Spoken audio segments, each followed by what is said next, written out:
We've all been there. You're cooking a big, expensive beef roast for the holidays when the doubts set in. Is it done yet? Is it overcooked? Is it undercooked?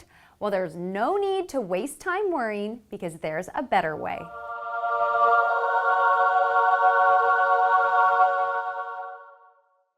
This tip comes from fine cooking contributor Lynn Curry. You can sidestep any worries about over or undercooking your roast with a simple method called reverse searing. Here's how it works. Now, with most big cuts of meat, you start cooking them in a hot skillet to create a brown crust, and then you finish cooking them in the oven. But with this method, you first cook the roast in a low oven.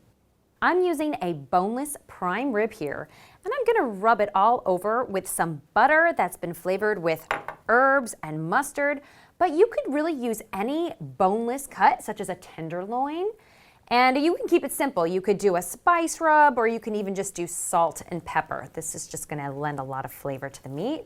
We'll get all sides coated. Now I've let my roast sit at room temperature for 1 hour.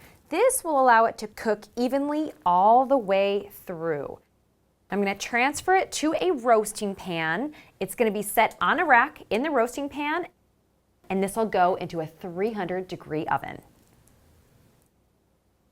You want to cook the roast until it comes to 110 degrees if you prefer a rare roast, or 115 for medium rare. This is perfect. It took about 1.5 hours. Now here's the great thing about this method. You can tent the roast with foil, and it can sit at room temperature for up to 2 hours. So that'll give me plenty of time to put the finishing touches on the rest of my menu.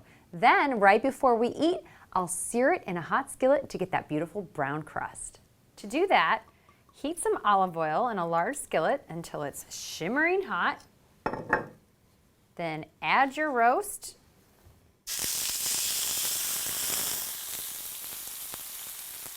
And we'll cook it on all sides until it's nicely browned. And you are cooking this a little bit more during this process. You're looking for the roast to come to 125 degrees for rare, or 130 degrees for medium rare. This looks great. I'm going to transfer it to my cutting board. And the other great thing about this method is that you know how usually you have to let a roast rest once it comes out of the oven? Well, this roast already rested, so we can go ahead and carve it right away. And when you carve, you'll notice that this method, unlike the regular method, you get that perfect medium rare meat all the way through with no overcooked ends or undercooked center. For this and many more tips and recipes, visit finecooking.com.